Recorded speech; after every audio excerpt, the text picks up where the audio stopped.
friends, you're in the Military Summary channel, and today we will discuss the situation in the world on the 19th of August of 2026. Today we have a lots of very interesting updates, so let's start. And first let's talk about the Zaporozhye direction, where the Russians, according to different pro-Russian sources during the previous 24 hours, have improved their position significantly. Today the Russians reported that as a result of clashes, the battle for the settlement of TOKMACHKA has been finished, and these are the changes on the ground. We haven't adjusted the map completely. We haven't colored the settlement of TOKMACHKA as a territory and the complete control of the armed force of the Russian Federation. The thing is that almost a year ago, the Minister of Defense of the Russian Federation reported that the village of TOKMACHKA was captured by Russians, and a year ago the settlement was colored as the territory under control of the armed force of the Russian Federation. But since that situation, the Ukrainians launched several counterattacks and they recaptured most of the settlement of TOKMACHKA. So that is why we believe that despite the fact that several reliable pro-Russian sources reported that the settlement of TOKMACHKA was taken by the armed force of the Russian Federation under complete control, we believe that most likely the Minister of Defense of the Russian Federation will not announce about this the second time. But most likely we'll see videos with flags through the settlement, and when it happens, we will adjust the map completely.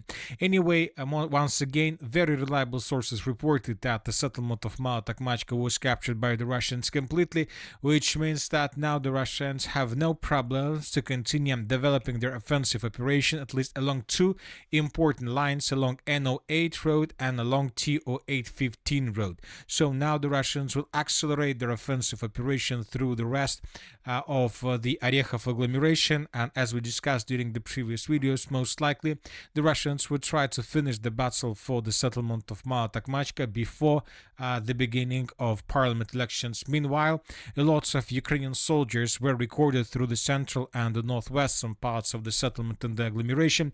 The Russians continue attacking them with drones and with aviation and with artillery. Furthermore, the sources reported that the Russians also increased their pressure in the direction of the settlement of Orekhov from the northeast. During the previous 12 hours, we also received lots of updates from this area.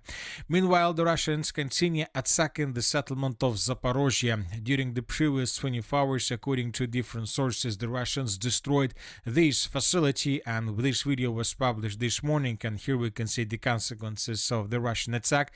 As you can see, the territory was completely wiped out as a result of probably aviation attack. The Russians destroyed this facility that most likely the Ukrainians were used for military purposes.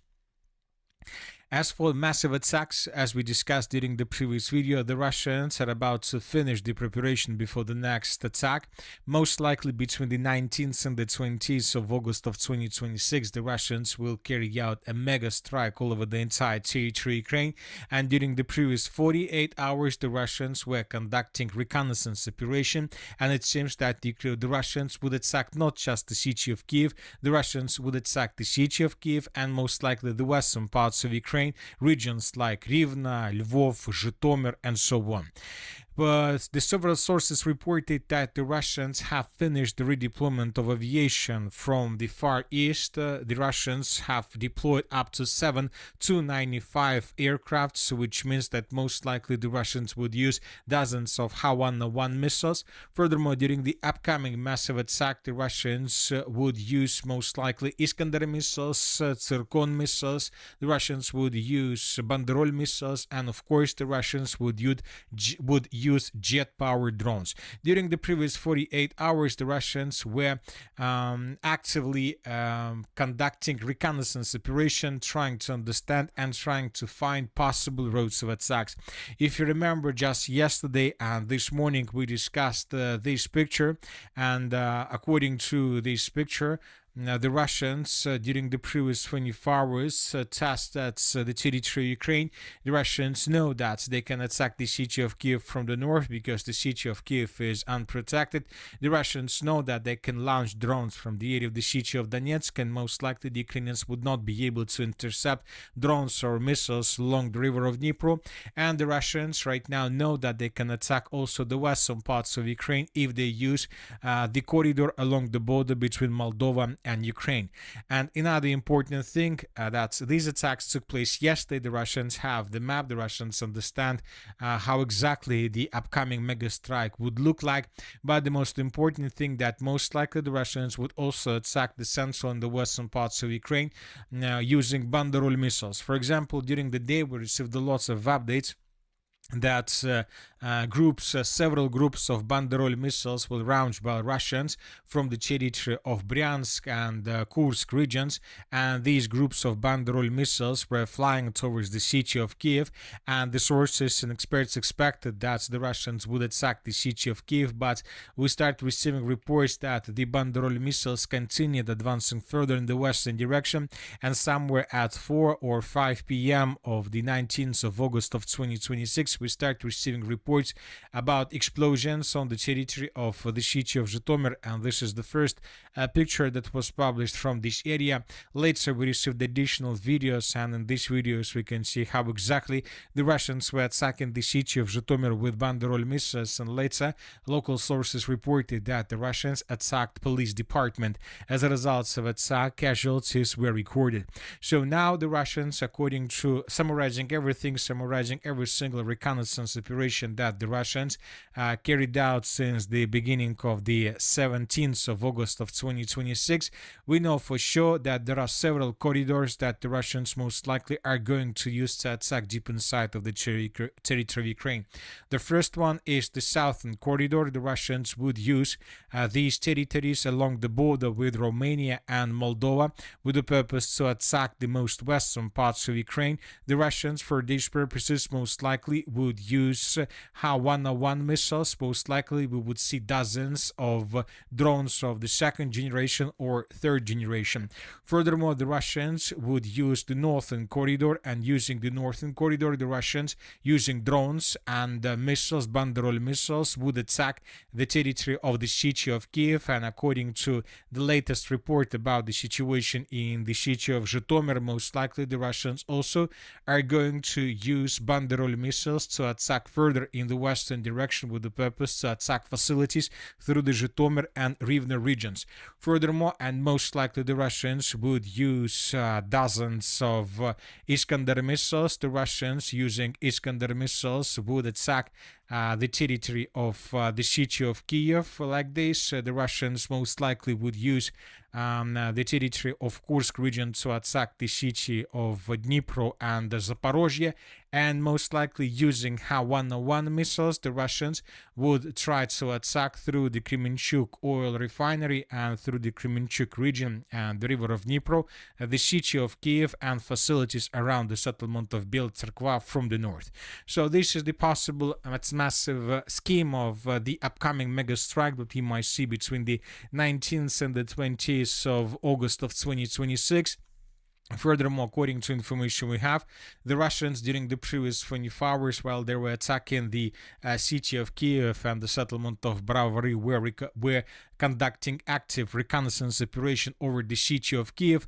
Several military experts have already found out territories where the biggest number of drones of the armed reconnaissance drones of the armed forces of the Russian Federation were recorded. We have this map, and according to this map, the Russians were conducting reconnaissance operation once again over the settlement of Bravary. The Russians were conducting reconnaissance operation over the southeastern parts of the city of Kiev, over the central and over the western part, which means that once again we will see dozens of missiles in the area.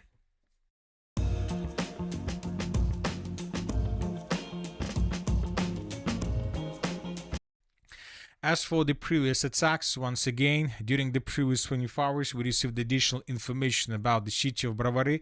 We had reports that the Russians destroyed just a warehouse in the southeastern parts of the settlement. This one, we have pictures and videos on this matter, but later we received another report that the Russians during the previous 48 hours destroyed at least 2 warehouses on the territory of the city, and the second one is this one.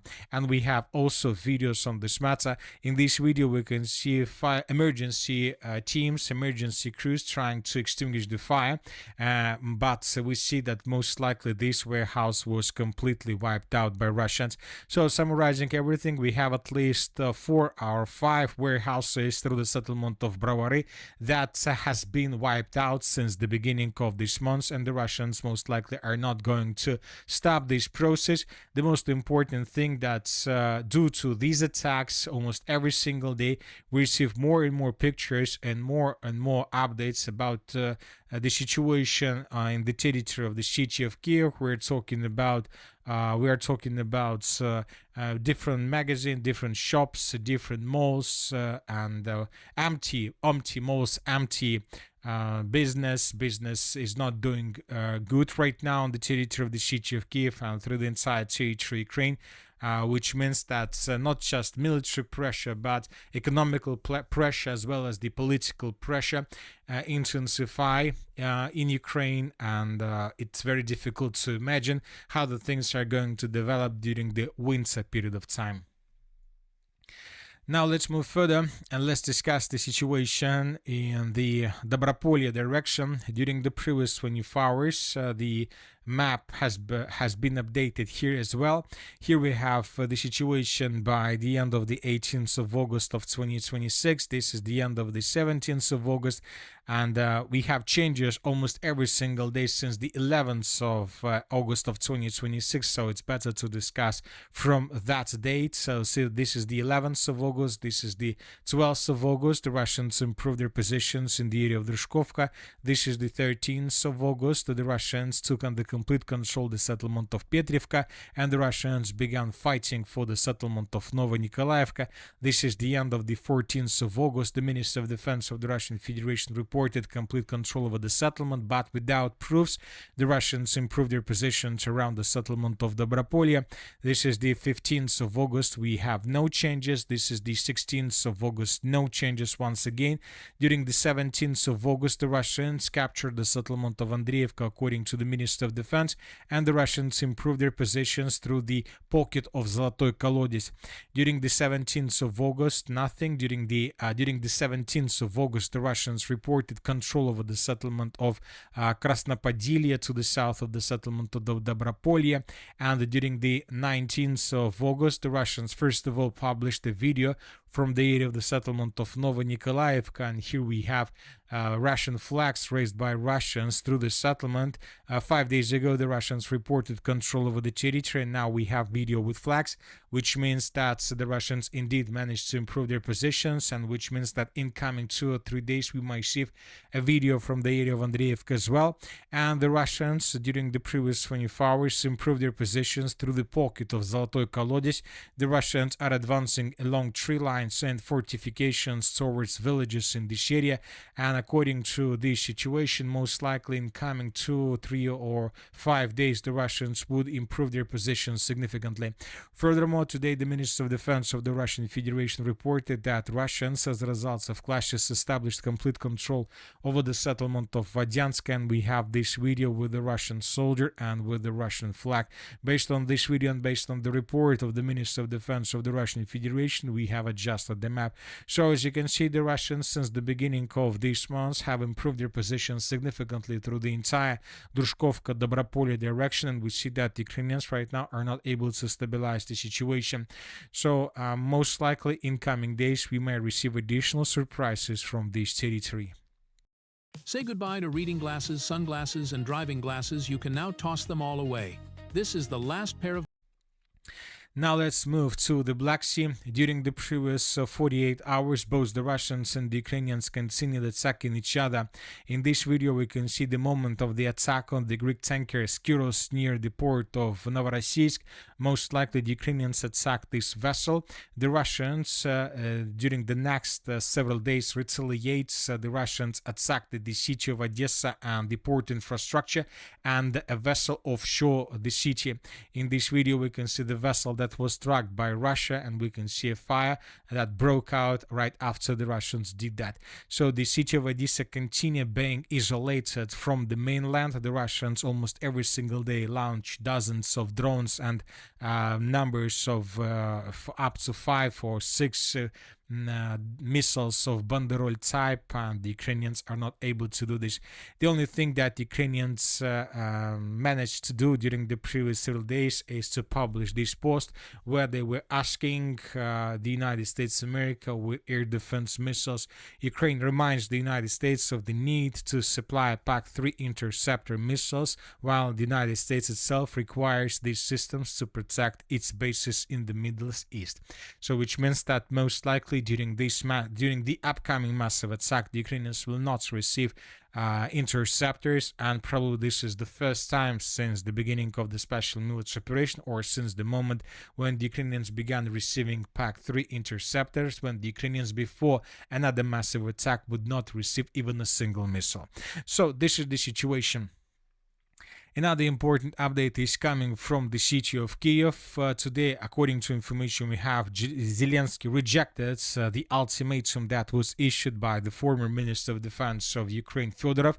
And today, the Parliament of Ukraine, the Verkhovna Rada, voted to appoint Evgeny Khmara as the Minister of Defense of Ukraine. So, which means that most likely, due to the fact that Fedorov issued the ultimatum, most likely in coming 2-3 days, maybe during the upcoming night between the 19th and the 20th of August of 2026, we'll see not just massive attacks from the Russian side, but we might see also protests across the territory of Ukraine.